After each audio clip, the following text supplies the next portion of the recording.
Welcome to Feeling Seen, the podcast about the movies and characters that make us feel seen. I'm Jordan Crucchiola. My co-host this week is a director with a new film that I was so looking forward to seeing. In its concept, I love a crime story, and it did not disappoint. It is called Violent Ends, and it is gripping, compelling, and set in my co-host's home state of Arkansas, where it was also shot. Before transitioning to directing, John Michael Powell spent decades working in Hollywood as an editor and is also an award-winning documentarian, Emmy Award-winning. He has brought another Southern Director's 2003 Sundance film to the Feeling Seen table today, David Gordon Green's All the Real Girls.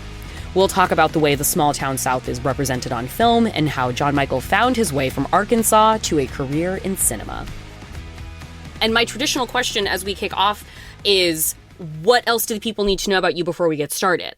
I cut my teeth, back in the day I used to say my tax season every year was editing like 3 or 4 Sundance dramas, and they would always have that deadline crunching, just like an accountant. Now I live in Los Angeles. I've got 2 beautiful sons, Jack and Max, and an amazing wife, Sabrina. And right now life's good. Now, that is beautiful. I'm so glad to hear that. With editing, do you edit your own stuff? Are you still insistent about doing that? So with Violent Ends, and this is technically my second feature. I made a micro budget movie for next to nothing during COVID, but both films kind of edited. The editorial process was similar. I cut a TV show called Dear White People, the Netflix series, and my assistant editor on that, Mark Gasparo, edits my movies. But the way we work is it's a little non-traditional.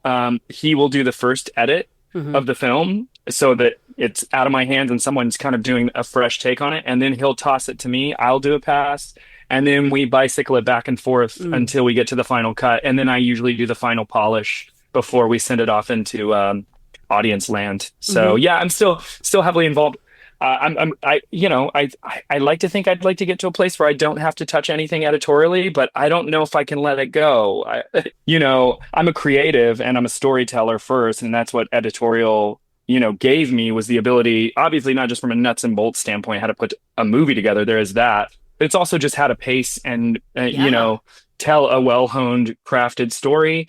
I think I made the decision in my own self that it was time to embrace this new chapter and do it fully. And I still will edit. I'm editing a little short documentary that my friend Diane Bell, we did 3 movies together.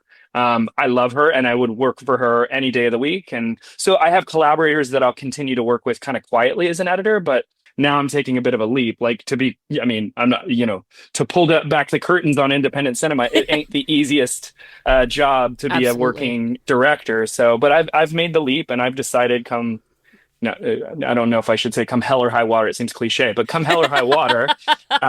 This is this is what I was put on the earth to do. I love it. I'm passionate about it. I think about it 24/7. It is me. So it's time for me to, embrace it and, just kind of start a new chapter.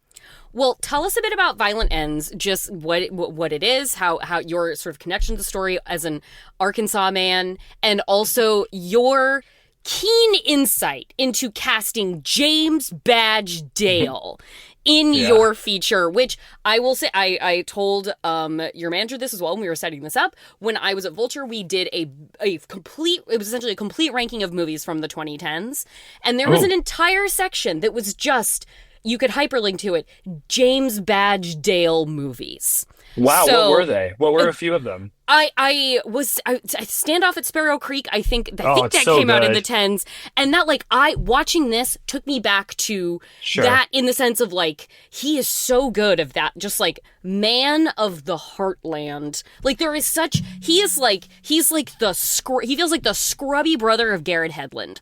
There's just something so American in the soil about that man when he channels into these kinds of roles. So please tell us about Violent Ends. Excellent crime drama. Thriller. Yeah, no, it is. Look, it's also, as you said, it's all set in Arkansas, where I was kind of raised, and in the neck of the woods where I grew up. It is the story of a youngish man played by Billy Magnuson, who is, for all intents and purposes, kind of the good the good young man from a pretty bad family who's mired in the drug trade.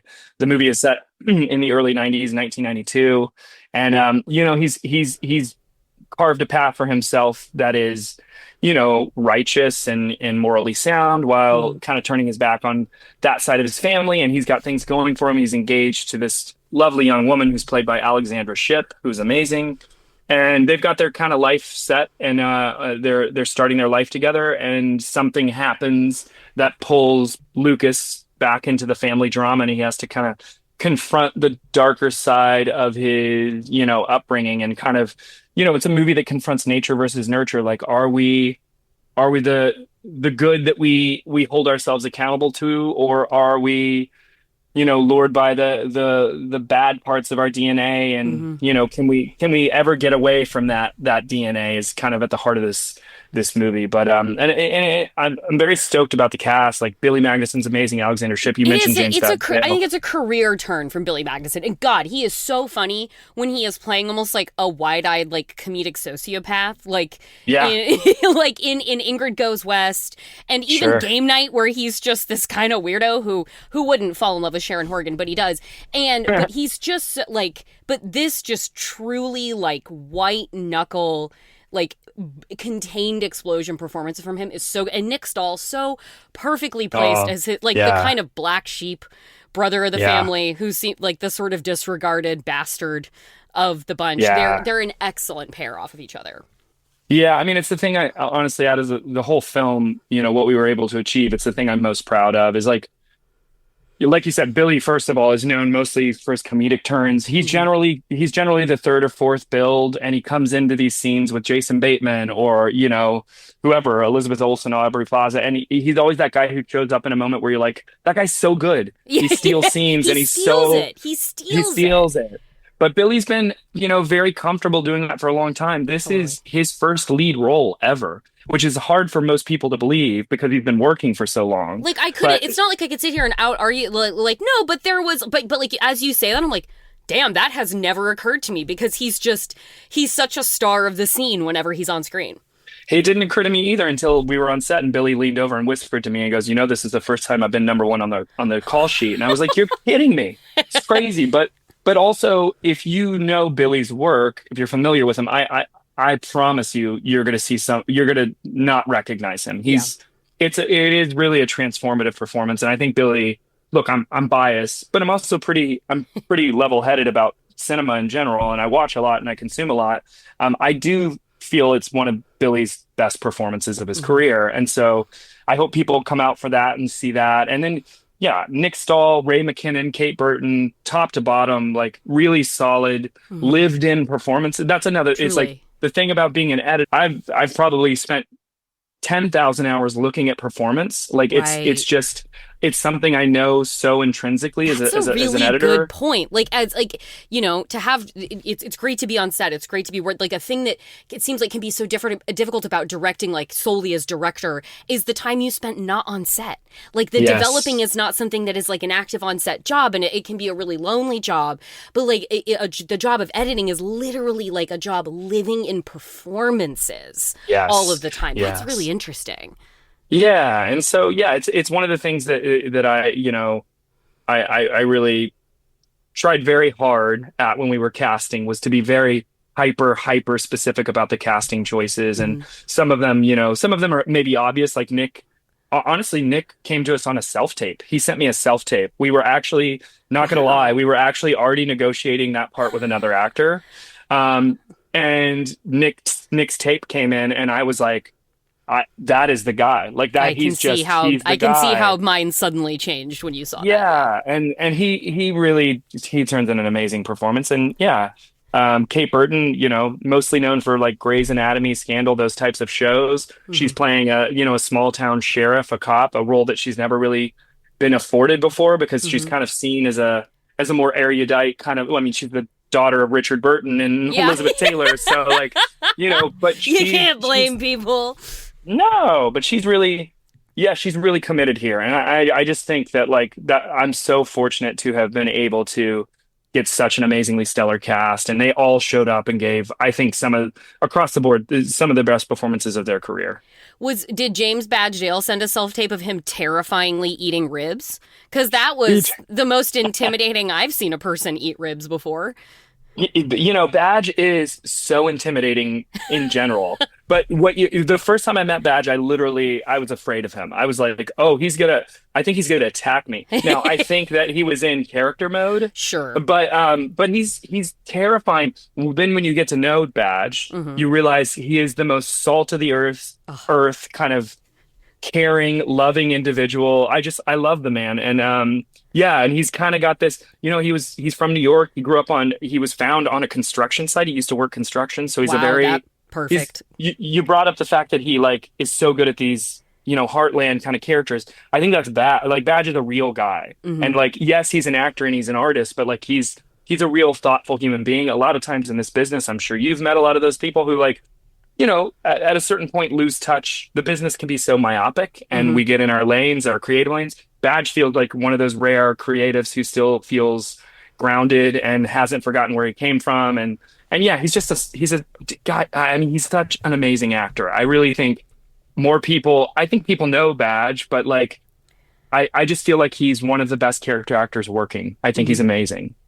And I feel like this builds a great. There are so many great bridges into the character in the film that you brought to discuss today. And one of the actors in the movie you brought, which is All the Real Girls from I believe 2003, directed by David Gordon Green, written and directed by him, co-stars Shea Wiggum, who is one of those ultimate actors as well. The lead of this ensemble is Paul Schneider, and it Yeah. is set in a small southern town it's sort of one of those land that time forgot places. Like the Yeah. David Gordon Green himself is from Arkansas, and Yeah. as yourself, and I believe the movie was shot in North Carolina, but It was, yeah. it's sort of like an anti-rom-com, and I halfway through I thought to myself like, this is the most Sundance feeling movie I think a person could watch, and I looked it up and it sure enough did premiere at the Oh, yeah. Sundance Film Festival.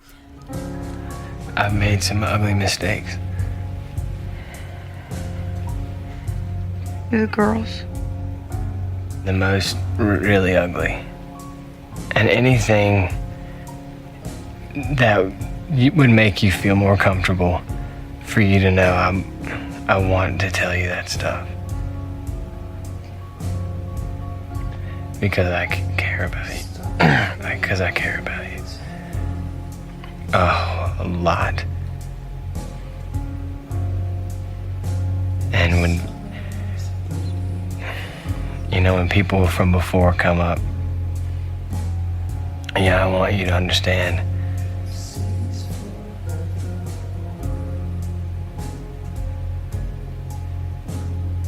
what they hate when they see me. It was so beautiful to consider watching this movie, which is just this kind of slow slice of life, people falling Yeah. in and out of love and finding their way kind of movie, and to watch it with the conduit of Violent Ends, this Arkansas set story with a filmmaker in David Gordon Green, who is from, at least in a broad spectrum, like around about where you're from. And I wanted to hear about your connection to All the Real Girls and what it was like the first time you watched it. Yeah, well, I mean, you really hit on something, that is real, no pun intended. But like, I grew up in North Little Rock, Arkansas. It's a small town. I mean, by Arkansas standards, it's metropolitan. Sure. But maybe when I was growing up there was 100,000 people, so it's not a big town. I'm sure you can imagine I'm a kid of the 80s, so the internet wasn't really a thing when I was a kid. It was either VHSs or the multiplex. So all I was exposed to were horror films from the 80s, which I got from the VHS store. And then, I would go to the multiplex and watch Jurassic Park or, E.T. or whatever it was. And I loved those movies. But the South oftentimes, back then at least, was not represented in cinema that often. Yeah. It never really, and if it did, they were, I'm thinking of movies like Deliverance or like that's Appalachia, but like a sort of gothic horror or gothic perversion or like the oddity of this mysterious Confederacy remnant that exists that's below us. real. That is real. Yeah. But like as a young man, you said that movie came out in 2003. At 2003, I was in college. I was probably, I don't know, a sophomore in college at the time, so I'm like 19 years old. That was I Um, entered college 2003, so like end of my freshman, beginning of my sophomore year would have yeah, been about that time. about that time. Yeah. And for me, it was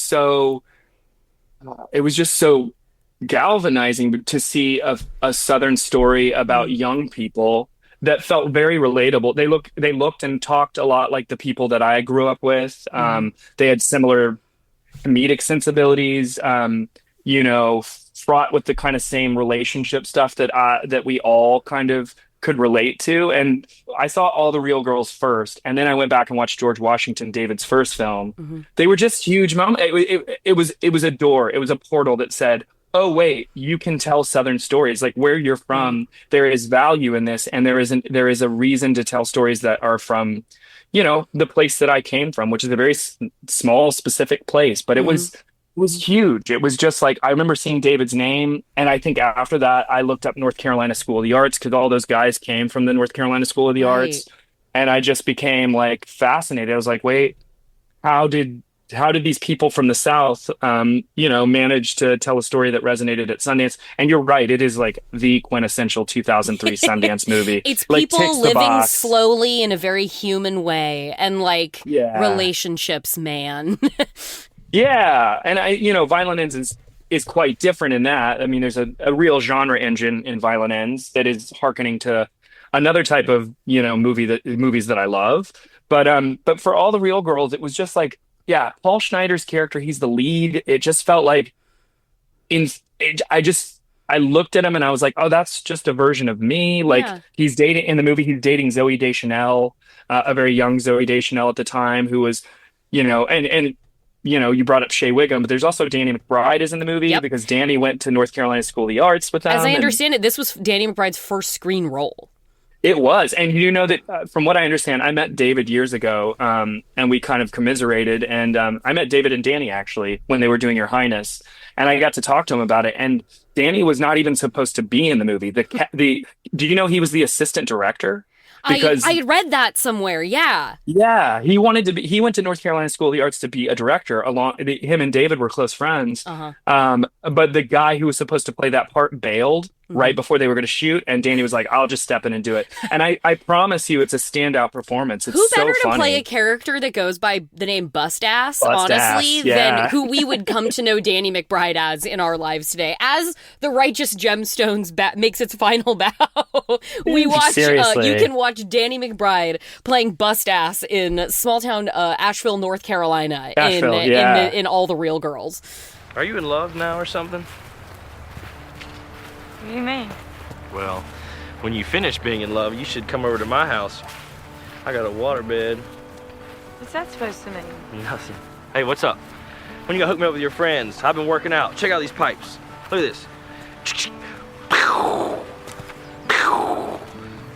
There's so many little moments in the movie that are, there's a lot of improv with Danny. You can feel it. That Mhm. feels natural because Danny's so good at being natural, naturally funny. But then, like, Paul Schneider and Zoe Desch and those are real actors. I mean, Yeah. and they're like, Paul is an actor who I haven't kept up with his filmography that much since, maybe Lars and the Real Girl or what. There was a moment there where Paul was going to be, it felt like he was going to be, a big thing. And I don't know When if maybe I he like went. watching this reminded me that when the Parks and Rec started, Yeah. Paul Schneider was like one of the biggest names in that show. Like in terms Yeah. of star profile, like you had these comedy players who were very well known as among comedy, like Amy Yeah. Poehler, like Upright Citizens Brigade, like that kind of thing. But in terms of like billable faces, Paul Schneider was kind Yeah. of the guy when that show debuted. Yeah, he was teed up. I mean, he really, and I think this performance in All the Real Girls like really launched him in a real way. But Paul is such a humanistic actor. I just think Yeah. he's a lot like he's got the humor that Danny has. They both have this very Southern wryness about them. Mm. But Where Danny goes big and he can pull off big, Paul can be subtle and quiet with his humor. It's just and they balance each other out really well in the movie. But I wish there was I would die to work with Paul Schneider. I think he's such a talented actor. Yeah, I don't know. It's cool that this is so easy for you. At least I'm trying.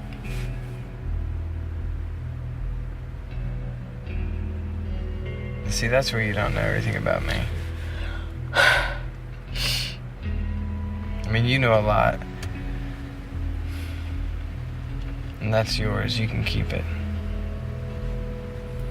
But I'm just a guy who thought he was finally on the right track, making the right moves. Bust ass You know, said don't that- tell me what Bust Ass said. That's not even his name. His name is Tracy. I saw in him a surrogate. Like it was like a weird thing where it was like, he's in the movie. Patricia Clarkson plays his mother, another Oh my God. phenomenal actor. Yeah. Like just unbelievable. But she's kind of a single mother. And I was raised just with my mom, single mom. My dad passed away when I was young. I had no siblings. So it was just me and my mom. And there's a scene in All the Real Girls where I remember seeing it where the mom, they go dress up as clowns to go, help out at a facility. Yeah, it's a medical care facility. It's a medical care facility. No, get a girl to do it. I'm not doing But you have such a funny face. Excuse me? Look, Bubbles, No, Mom! Bubbles ate a lot of bad meat. She has sour stomach. I need a hand. A little help. Please. I don't know how to do that crap. It's a couple of hours, please. Don't Please, touch me with that please. clown costume. Hello? Awesome, Mom. Awesome. There's this moment where they're dancing and it's a really kind of weird, surreal scene. And I remember the music being very strange and odd, but Patricia Clarkson and Paul are dressed up in this clown. And when I was a kid, I have these vivid memories of my mom. She would dress up as a clown and come to my school and entertain the kids. And so I don't know. It was like Wow, seeing that's my a life. shocking connection to be able to make watching a movie. Jesus. I know, but now you can imagine for me in 2003 as a 19-year-old seeing this, being like, wow, this is just like my upbringing. And it's a world that's very similar to my world. And and if you're a young filmmaker, like growing up in Arkansas, Los Angeles, New York, might as well be the moon. Yeah, fucking it's so Mars. far away. And I had no connections to those places. And in David's work, I saw hope. I saw the ability to be a Southern filmmaker and, a path. And it was just, for lack of a better word, it was just inspiring. And it was like a lightning rod for me. It really had a huge influence in me taking up being a filmmaker. That was one of the things that, because I was reading a bit about the movie and I read something that talked about how David Gordon Green, financing comes together, it falls apart, you work on this project, another thing that you didn't think was going to take priority becomes the first priority. And it sounds like All the Real Girls was something that David Gordon Green was really fixated on making, specifically because he wanted to make it while he was still young. And he wanted to make it while this movie and this story was urgently connected to the person that he was. I think I read a quote that was like, while those wounds were still bleeding, kind of thing. Wow. And I want it, and it's such a challenging thing about this industry to you have to get so many reps in, and it's like you have to hit this 10-year mark before people decide you're serious or something. And that's real. It feels like it's like, all right, once you get your 10 years in kind of thing. Yeah. And there are so many, which makes meteors like an Emma Seligman who comes out of college with Shiva Baby. It feels so shocking because it feels like there's this almost forced impediment into well, kiddo, once you're a little older, we can trust you with a film. And I wanted to hear from you as somebody who has put so many reps in on the editing side and has been involved in filmmaking for so long, the sort of time and place at which you're able to make something and bringing violent ends to the fore, as sort of your biggest feature to date with this astounding cast. I wanted to hear from you talk about who you are now telling this Arkansas story and the long wait that it takes to get to telling the story, let alone the personal story. Yeah, I mean, look, I wrote the first draft of the script in 2013. I was probably 28, 29 years old when I wrote the first draft of this. I'm now 42, to give you context. So things take a long time. And I will say, there was a moment in 2017 that we were going to make the movie Yeah, and it was going to be Aaron Paul was going to be playing the Billy Magnuson role, and I mean, I do Jane see Lin- that. I do see that. Sure, totally, totally. And Jane Lynch was going to be the mom. You can kind of see my propensity to cast comedic people in dramatic parts. I love that. But I think it would have been a good film. Don't get me wrong. It would have been a very different film. I think as a human being, as a person, I'm so glad it happened when it did, because I've lived so much life between then and now that I feel has informed the way I've shot this film, the way I, interacted with the cast, the way I, interacted with everybody in production. I've in that time, I've had 2 kids. I've had cancer. I've beaten cancer. I'm obviously married. Not the point of the conversation, but fuck yeah, man. No, all right. Totally. I've been through the ringer. And that's not even talking about the millions of times either Violent Ends got very close to being made or some other thing I wrote was very close. It's like so many life hurdles and career hurdles that, on the surface sounds like woe is me, but I don't see it that way. Like I really do feel that things happen when they are meant to happen. And, had it not coalesced this way, I would have not made the movie with Billy, who I'm so proud of in this role. And it just wouldn't have been the same movie. So, I just screened the movie for a bunch of young filmmakers at Cal State Fullerton Film School and my undergraduate film school. And it's like, these young people, they come up to me and they say, what's one bit of advice that you can give me to be a filmmaker? And I continually say is at least live. Just go live. Like there was recently a kid who was 15 years old who asked me, should I drop out of high school and just go straight into making movies? And I said, dude, your bones haven't even finished developing. And you've got so much life to live. And I was like, look, I'm not telling you one way or the other what to do. If you want to drop out of high school, that's your choice. But there's so much value in living and experiencing that informs your art and your creativity. And look, some kids might have a preternatural kind of artistry that like you bring up Emma Seligman, like for every Emma Seligman, there's dozens of other people who, it took years to get there. And I do believe in the 1,000 hours. And I do believe in, putting in the time, reading, watching, absorbing, interacting with other human beings, which seems to be a lost art these days. It's just like all those things get packed into the subconscious and they make you a better filmmaker top to bottom.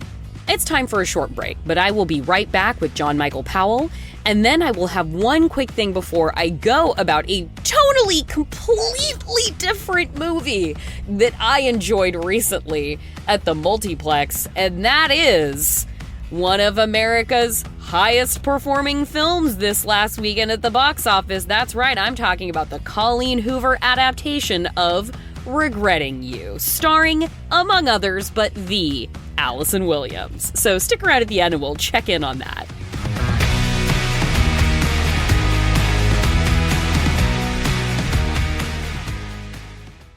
Jackie Cation, hi, and welcome to the MaximumFun.org podcast, The Jackie and Laurie Show, where we talk about stand-up comedy and how much we love it and how much it enrages us. We have a lot of experience and a lot of stories and a lot of time on our hands. So check us out. It's 1 hour a week, and we drop it every Wednesday on MaximumFun.org.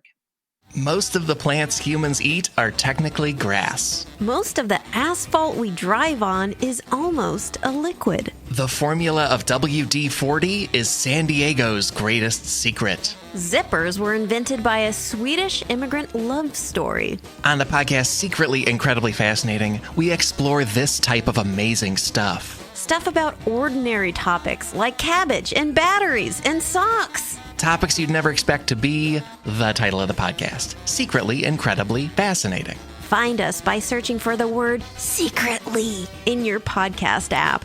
And at MaximumFun.org.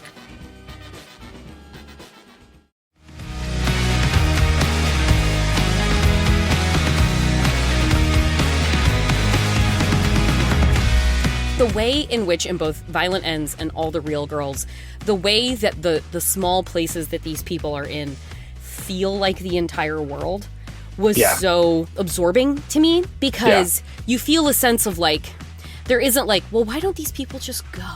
Like, why don't they choose elsewhere? Why don't they choose outside? Like, even Zooey Deschanel's character in All the Real Girls, she's gone to a boarding school, like a girls' prep school, and has just come back to town. So you know she's been elsewhere. With a haircut. Exactly. Yeah, with a pixie cut. I think your hair looks great. It makes you look completely different. You think? Yeah. It's great. Where did it all go? It makes your eyes look bigger in a really good way. It's so short. It's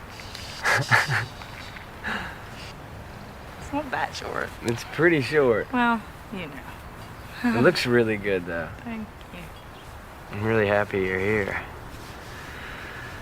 I miss you a little bit. But as soon as you like see her in this town, you kind of can't imagine her outside of it. And that felt so indicative of being in that small town. There were like, even like the enclosure of the geography, sort of like the skeletal buildings and All the Real Girls that they would just like dick around and hang outside of because that was what you do for fun. And then in your movie with like the landscape of the trees and the natural environment seemingly creating almost like a snow globe that these people exist inside of. It's, you feel like if you took the road out of town, it would turn you right back around. You end up right back where you started from, kind of thing. Yeah. I felt like and you kind of touched on it already, but I wanted to hear more from you, I guess, of like existing in one of those kind of perhaps like snow globe places that feels, again, sort of a little bit forgotten by time, but then that sort of like, when did you start reaching an awareness of like, I'm going to do something that doesn't exist so much within the language of where I am, or I feel like I want to do something, even if my life here is nice, that like, there's the, like, I'm creative and maybe I like the arts and maybe I like these movies, and obviously seeing like an echo of your life kind of in a David Gordon Green piece. But like, when was there started to be like an itch at a certain point that was like, maybe I gotta go from right here because here is not telling me the path to get where I think I want to be. What you bring up is I'm so happy you bring that up in the way that you brought it up. And I love the term snow globe. I think that is very accurate. I think another word you said that I really like is time. And I think what David does really well in All the Real Girls is capture the methodic passage of time. Like even you brought up those buildings. I vividly remember there's a shot in the movie that's like an old warehouse facility, old mill, and there's steam billowing and there's life going on down on the ground, but behind them is this behemoth kind of structure where there's smoke billowing and fog, and the fog is moving through so slowly while the life is happening down on the ground. And that movie, I think if there's any true connections to be drawn with Violent Ends and All the Real Girls, it is world. Yeah. Both, I mean, when I set out to make the movie, it was with a very specific intent to world build and to create this slice of a place. And you bring up something that really, really grinds my gears. When I see movies where it's like rural America or middle America even, where you see the gorgeous Hollywood actors, where like if you grew up in these places like we did, in a heartbeat, like, Kate Beckinsale ain't gonna live in Nebraska. She's gonna get out, right? Yeah. Or whoever it is, Jennifer Aniston. It's like, these people are... The prettiest girl in my school was very pretty and she didn't look like Angelina Jolie. Correct. And so like, that is, there's twofold there is like, I think there is, it was with great intent that we built the walls of the world. And, whether it's the blanket of forest, of mountains, of buildings, of being tucked away in really small corners and crooks of the world, like that was by design. And, some of the bucolic kind of photography that we shot was very probably ripped off from All the Real Girls in some ways, because, that movie and David, where he was at in his career at the time, felt very kind of Malicky, kind of lyrical. My filmmaking is not quite as lyrical as that, but there certainly are moments in Violent Ends where you feel the landscape and time. There was a big thought about it. And like, and so, I think that's one of the other aspects that I'm really proud of with the movie is like, it feels like, a world that is very specific, very contained. It feels like these people are stuck. And even though, look, Billy's a good looking man. He's a very handsome man. But what I will say, and by the way, Paul Schneider and Zoe Deschanel are very, very good looking people too. Sure. But what I think both movies are able to do is put them in wardrobe, put them in places, put them in looks and feelings that feel lived in and feel rooted in the soil that the story is taking place in. And so, like, yes, Billy can, you watch Billy shave his beard and put on a suit and he can stand into a James Bond movie and be that guy. But then he walks on set on Violent Ends and he looks like the Marlboro Man in a way. It's like he's like this mythic guy who is handsome, but like feels so right in that world. His and hair so is stuck. just dirty enough the entire movie. I know, right? But you know what I mean when you watch those movies and you're taken out and you're just like, well, these are all Hollywood actors. You're just throwing them in Utah and saying they're Mormon, but they're it's like it doesn't make any sense. So it was great lengths we went to kind of make the world feel as real as possible, while also creating a slightly heightened version of the world. It is a genre picture, so there is a lot of genre in the movie, and I don't know, I'm very proud of the way we dip our toes in both the grounded and the heightened waters. All the Real Girls is much more I don't know if it's a grounded movie. Maybe there is some, like earlier you said something about it being like a misfit rom-com or something like that. Yeah, like an anti-rom-com kind of thing. An anti-rom-com. I think that's right, and I think I don't know, but there is for lack of a better word, there's a realness to that movie that was hugely inspiring, and we drew on for inspiration all the time. Well, and a thing about both movies too that I felt really came through was the challenges of life in a place as sort of rural and contained as these, but that doesn't mean a life in need of pity. That you have like things are hard everywhere. Things are hard in a big city. Things are hard, but like the particular kind of melancholy of being in a place that doesn't necessarily scream multitude of opportunity, like just by virtue of scope of place, and there is a sort of intrinsic challenge to that, but there is not. That's not a shame. It is simply it is a life to live, and I wanted to hear from you about sort of just like the sort of honor of telling story within storytelling of places that resemble where you grew up without it becoming like, and hey, you're from there, so you're not going to make a caricature, but like I would imagine you've seen your fair share, like you said, of deliverance of like exploitation porn of the rural. Are you kidding? Thing. Yeah, you're the scary hillbilly. Yeah. I mean, you're so astute. I mean, one of the other reasons why I really desperately wanted to make a movie set in the world that I came from is because, like, oftentimes, Southern people, rural people in this country, not just Southern people, get relegated to the yokels and the rednecks and the backwater buffoons, which, yes, there are those people. Yeah, I grew up with those people too. Yes, but the reality is even the buffoons and the hillbillies, they may at face value from an outsider's perspective seem dumb. They are not dumb. These are smart people. These are people who, have a very particular narrow scope of the world through no fault of their own. And, I actually think it's that narrow scope that makes them very interesting because they aren't, Arkansas and probably North Carolina for that matter too, are two places that are a little bit lost to time. Like when I was growing up in Little Rock, we had family in California, and I played soccer, and I would come out to California to play soccer because in the winters it was too cold to play in Arkansas. So I would come out, and whenever people in California would hear my mom's accent, I don't have an accent, but my mother has she sounds like a Southern belle. I remember the reaction it would get, and the look, and oh, that's so adorable. Your accent's so cute. I remember hearing that refrain a lot. Your accent's so cute. The subtext of that is you're not as intelligent, or you're at least so provincial. You're so provincial. Oh my God, my wife's Italian Nona used to say that all the time. You're so provincial. Yeah, we quote that quote all the time in our house.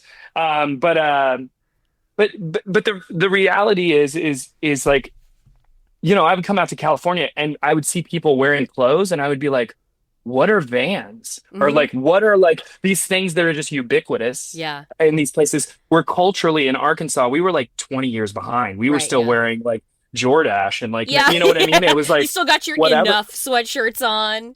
Yeah, but that is also the beauty of places like that is that, they are still they're still, culturally, unique in a way and not part of the monoculture that we're all living in. And so like when I made the movie, it was, with the intent of like I want people in Arkansas to watch this movie and be proud. Look, there's a lot of criminals in this movie. Sure. But I would defy you to look at any of the characters in this movie, the criminals as well, and show me a character that isn't intelligent in their own way, isn't trying to do the best they can in the situations, and isn't hopefully a three-dimensional rendering of a a real Arkansan. So yeah, it probably comes from a deep-seated insecurity of feeling lesser than because I grew up in the South, and we obviously have our history that it's intrinsic. We all know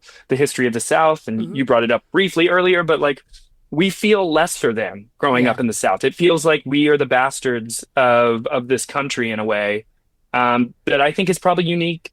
It's different than like probably, rural people in Nebraska or rural people in Montana. They're just different cultures. In the South, I don't know what it is. We just are, at least my upbringing, there's a deep amount of shame in our past and our history and insecurities and feeling lesser than culturally that, I don't know. I just feel like oftentimes that's probably why oftentimes in cinema, Southerners get treated as the yokels. And like, I'm proud of what we were able to accomplish here. And quite frankly, all these actors that we're talking about here, none of them are Southern. Well, that's not true.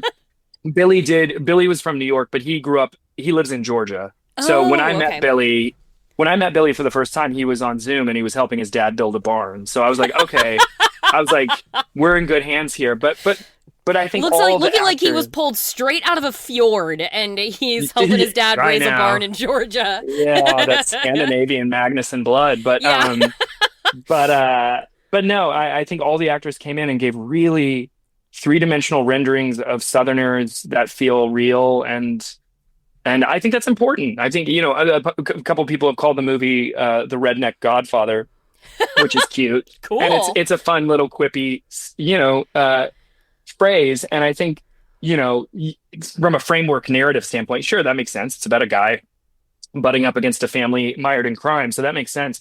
But I think more importantly, what I love about The Godfather is the way that movie, all three of those movies portray Italian immigrants who are mired in crime. They are, up until that point, the gangster film got very tropey, and then comes along this rendering of Italian immigrants that is fully formed. And like all those characters, even if they're making terrible decisions, they're all three-dimensional and they are real, and it's just an honest portrait of Italian immigrants. And this movie for me was hopefully echoing that and trying to make an honest portrait of Southern Americans. Do you see the South as being like connected to your work explicitly, like as you go, like with other stuff you develop, or is this kind of like, it's sort of a personal picture and I want to spread the wings, or does it like stay a common thread about what sort of interests you? I am definitely not just the Arkansas guy. I don't want to be, just the I don't know what you know how this business works. Like it's so good at like putting you in a lane, and if it can't understand you, it doesn't know what to do with you. So it's one of the most insane things about David Gordon. The most insane thing about David Gordon Green's career is the vast breadth of his filmography and the kinds of movies that he has made. That defies what is, I feel like, a typical trajectory in this industry. And it's what I feel like it's the thing that conjures. And then there's it's like what perhaps the industry itself expects from you when you get scripts, when you get jobs, when people want to pitch you things, but also like, well, but I thought this guy made movies like this, and that's what I like for him to do. And the audience comes to expect a certain thing of you as well. But yeah. Yeah, no, I mean, and it's I'm glad you brought that up about David's career, because I think it's one of the things I love about his career. It's wonky, and like there for every like, I think he makes strange choices, and I like really respect him for that. Like, I remember when we were together, it was during the Your Highness run, and we were sitting down at a bar in Georgia talking about movies, and he was like, I want to remake Suspiria. I'm going to remake Suspiria. And I was like, what? Like that, I don't see that at all. And I don't think that, I think Guadagnino ended up remaking it. Luca Guadagnino's Suspiria is one of my favorite movies ever made. So glad that film, those chips fell how they may.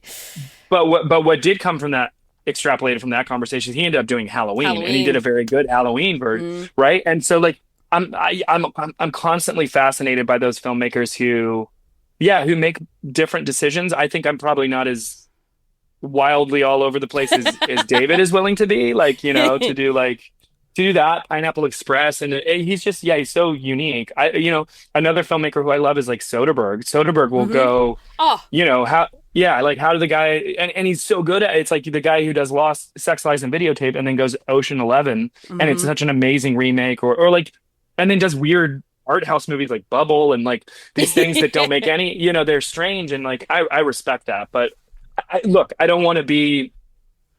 I don't think I'm just a Southern filmmaker. I would gladly tell more Southern stories if I was drawn to them, and if the lane was right. And I do think my wheelhouse tends to be crime. Like, I love stories that are. I'm so happy to hear that. Bring back the fucking 90s. We need more crime movies. I know. I mean, that's the era that I grew up in, and I think that if I had some control over this, I would be making different versions of crime stories. I often say that, like, I like telling stories about good people making bad decisions for the right reasons. Those are just the movies I'm drawn to. I think part of that is growing up in like the South, and like I didn't grow up in a very religious family, but I went to Catholic school, and there's a lot of morality built into your upbringing, good and evil, heaven and hell, and all that stuff. And that's just what I'm drawn to narratively. I think those moralistic stakes are really interesting, and crime just is such an interesting conduit for it. And so, I think in some ways I am, a genre storyteller, but I don't know. I don't want to be one thing. I mean, like the next movie I wrote that I, hopefully want to go out with soon, we'll see, but there's a crime element to it, but it's all set in a motel in upstate New York. And it's about these weird, strange, very funny, odd character. Like, if you imagine the periphery characters in Violent Ends, they're kind of brought to the forefront, and it's like these weirdos all end up at a motel in upstate New York. So it's wildly different. And,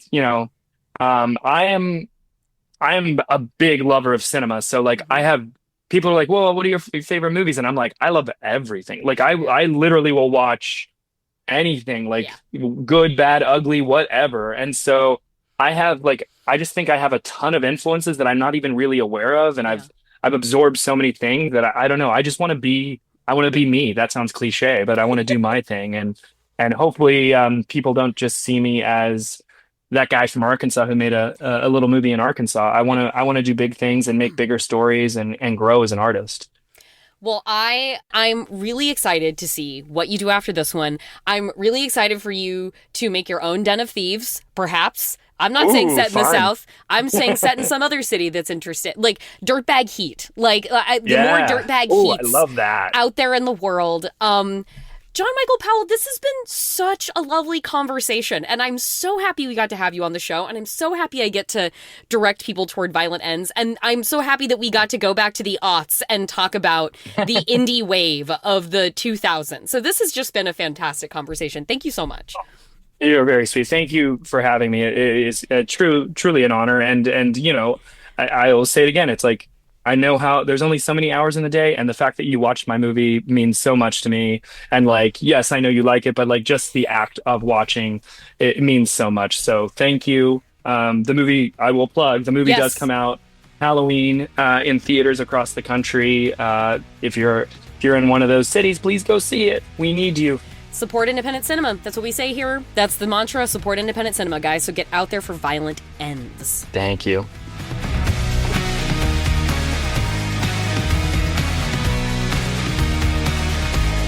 Thank you so much to John Michael Powell. You can see Violent Ends right now in theaters. Give yourself a trip back to some good 90s character crime.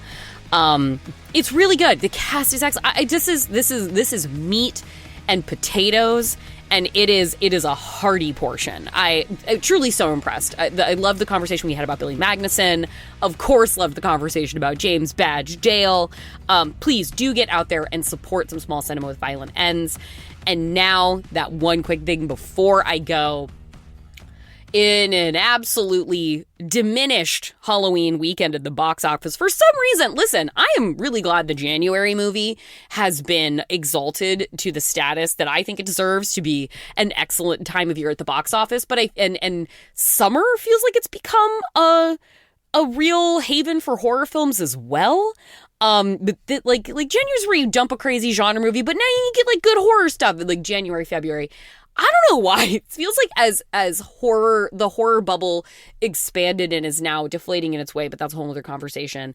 It feels like studios have decided that Halloween is not the weekend you put horror movies in the box office anymore.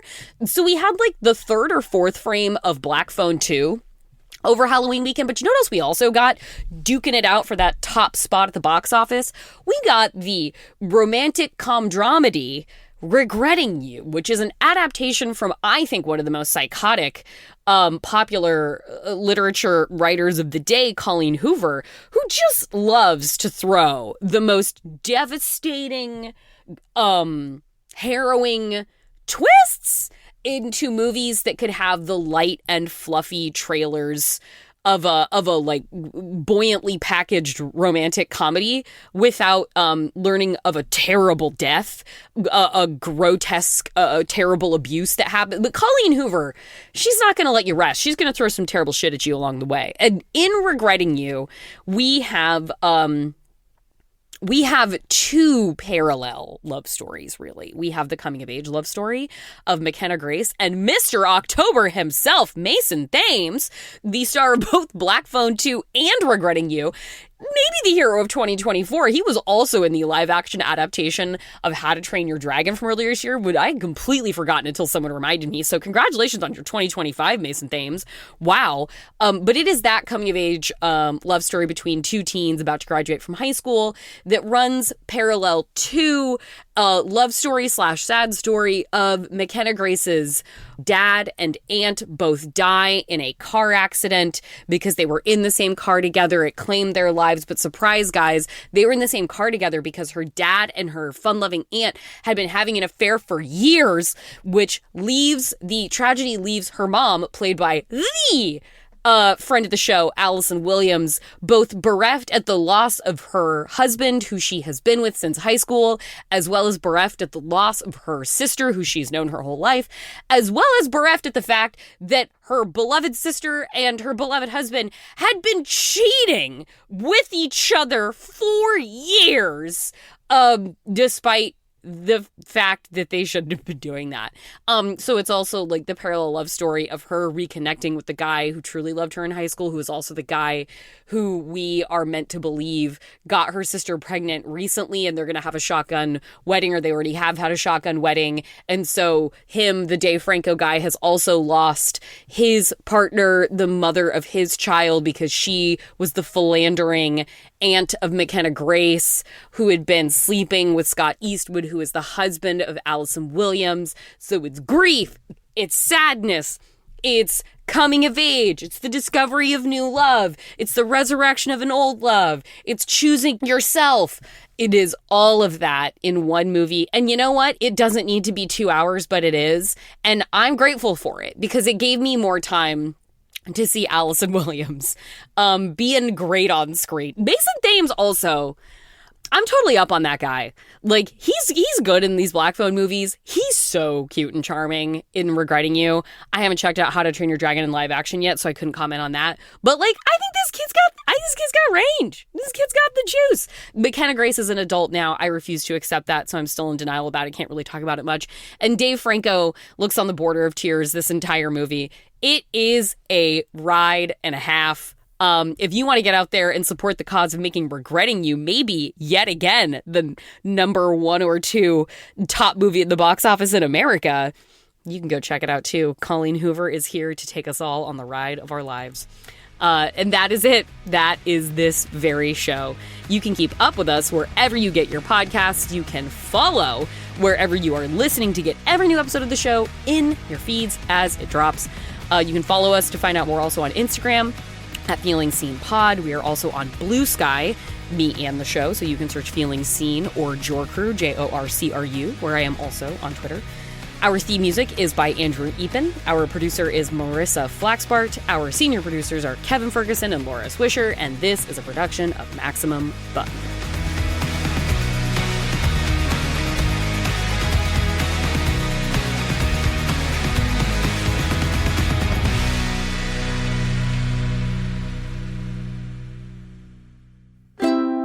Maximum Fun, a worker-owned network of artist-owned shows, supported directly by you.